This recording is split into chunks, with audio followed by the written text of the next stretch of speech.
안녕하세요. 반갑습니다. 세식과학기에 오신 것을 환영합니다. 가정연합과 전통적 기독교와의 차이점을 대략 4가지로 구분해 보았습니다. 첫째, 하나님을 바라보는 관점의 차이입니다. 구약시대에는 하나님을 권세의 하나님, 능력의 하나님, 심판의 하나님으로 알았습니다. 사람들은 하나님을 주님이라고 불렀고 자신을 주의 종이라고 칭했던 것이죠. 그런데 예수님이 오신 후에 하나님은 인류의 아버지이고 사랑의 하나님인 것을 알게 되었습니다. 원수를 사랑하고 형제 허물을 7번이 아니라 70번까지라도 용서하는 참사랑의 모습을 예수님이 가르쳐 주신 것입니다.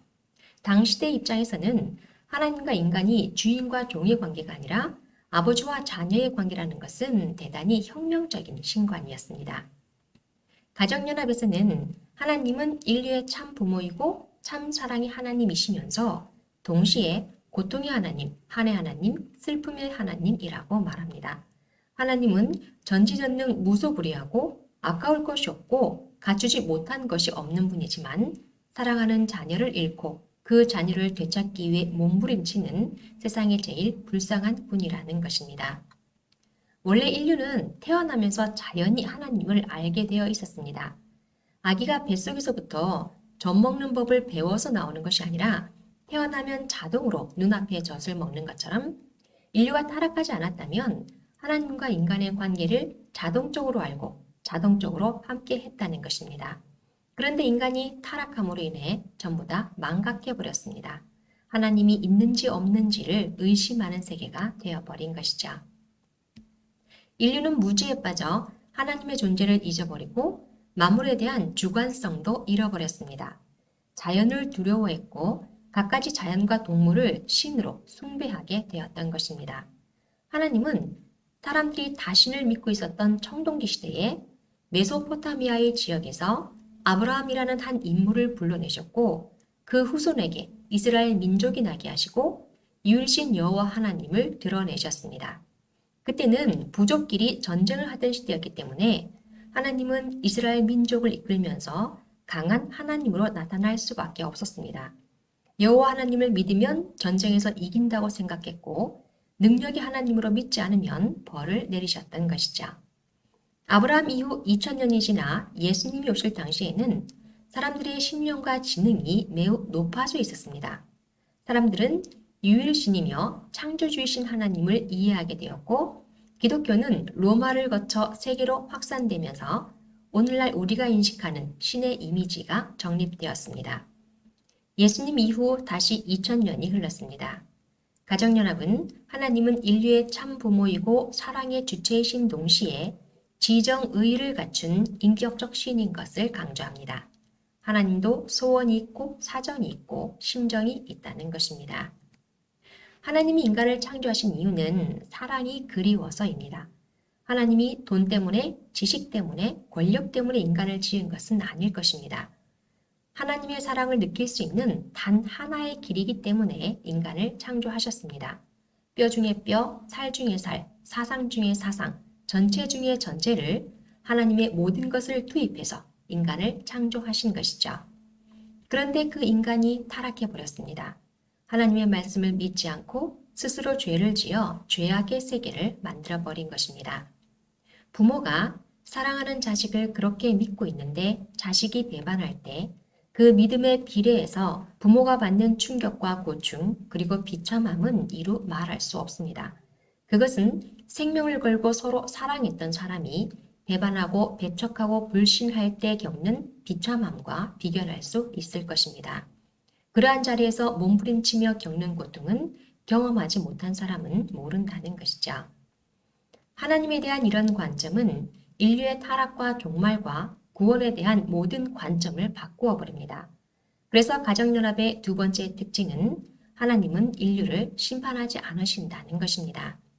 기독교는 인간이 타락하여 죄인이 되었지만 최후 심판의 날에 하나님의 공의로운 심판이 집행이 되어 지상의 모든 죄와 사망의 세력을 심판하고 믿음이 굳건한 자들에게는 승리와 구원의 은혜를 베푸신다고 믿습니다. 그러나 가정연합은 부모는 자녀를 심판하지 않는다고 말합니다. 세상의 부모도 자기 아들, 딸이 죄를 지어 교수형에 처해지게 되었을 때 그 자식이 죽기를 원하는 부모는 없다는 것입니다. 자기 마음대로 자식을 살릴 수 있다면 100번, 1000번 살려주고 싶은 것이 부모의 마음입니다. 예수님이 7번씩 70번을 용서한다고 했을 때 하나님은 70번씩 7000번 이상이라도 용서하실 것입니다. 그래서 신앙인이 걱정해야 하는 것은 오히려 끝날에 찾아오는 심판이 아니라 하루하루의 시간을 어떻게 하나님과 일치하며 사는가라고 할 수 있습니다. 셋째, 천국과 지옥은 하나님이 만들어 놓은 어떤 장소가 아닙니다. 또한 죽어서 가는 곳도 아닌 것이죠. 우리는 가정에서, 이 땅에서 천국을 완성해야 합니다. 가정의 천국으로부터 종족, 국가, 세계, 천주적 차원에서의 천국이 실현됩니다. 그래서 예수님은 천국문 열쇠를 베드로에게 주셨습니다. 내가 천국문 열쇠를 네게 주리니 네가 땅에서 무엇이든지 매면 하늘에서도 매일 것이요 네가 땅에서 무엇이든지 풀면 하늘에서도 풀리리라고 하신 것이죠. 지금까지 종교는 개인이 천국을 간다고 믿었습니다. 그러나 천국의 기점은 개인이 아니고 국가도 아니고 가정입니다. 진리 중에 최고의 진리가 무엇일까요? 그것은 부모이고 부부이고 자녀입니다. 그 이상은 없는 것이죠. 그리고 진리의 중심은 사랑입니다. 그래서 천국은 하나님을 알고 참 가정을 이루어 참 사랑을 실천하는 사람들이 모여있는 곳이라고 말할 수 있습니다. 넷째, 구원의 과정에는 탕감이 있습니다. 가정연합은 책임 분담과 탕감이라는 말을 반드시 알아야 한다고 말합니다. 이 두 가지를 모르면 역사적인 내용을 깨칠 수 없고 그릇된 역사를 인식하거나 아니면 역사의 미지의 사실을 해결할 수 없다는 것입니다. 역사를 펼쳐보면 선한 사람이 희생당하고 악한 사람이 잘되거나 독재자가 세상을 지배해 왔습니다. 독재자의 세계 통일의 꿈이 기록되어 있는 것이죠. 이것은 인류가 타락하여 자신의 책임 분담을 완성하지 못했기 때문에 나타난 결과입니다. 성경에 보면 천사가 야곱과 싸우는 이야기가 나옵니다. 천사는 복을 주러 왔으면서 오히려 야곱과 싸움을 하고 야곱이 이겼을 때에야 복을 주었습니다. 야곱은 천사와 겨루어 이겨야 하는 자신의 책임 분담이 있었던 것이죠. 그래서 가정연합은 모든 사람이 스스로 책임 분담을 다함으로써 타락으로 인해 생긴 죄를 청산해야 한다고 강조합니다. 책임 분담은 첫째, 참된 자녀가 되는 것입니다. 둘째는 참된 형제가 되는 것입니다. 셋째는 참된 부부가 되는 것입니다. 넷째는 참된 부모가 되는 것입니다. 그래서 개인, 가정, 종족, 민족, 국가, 세계, 천주, 하나님까지 8단계의 사랑을 복기하게 됩니다. 성경은 진리를 알지니 진리가 너희를 자유롭게 하리라고 하였습니다.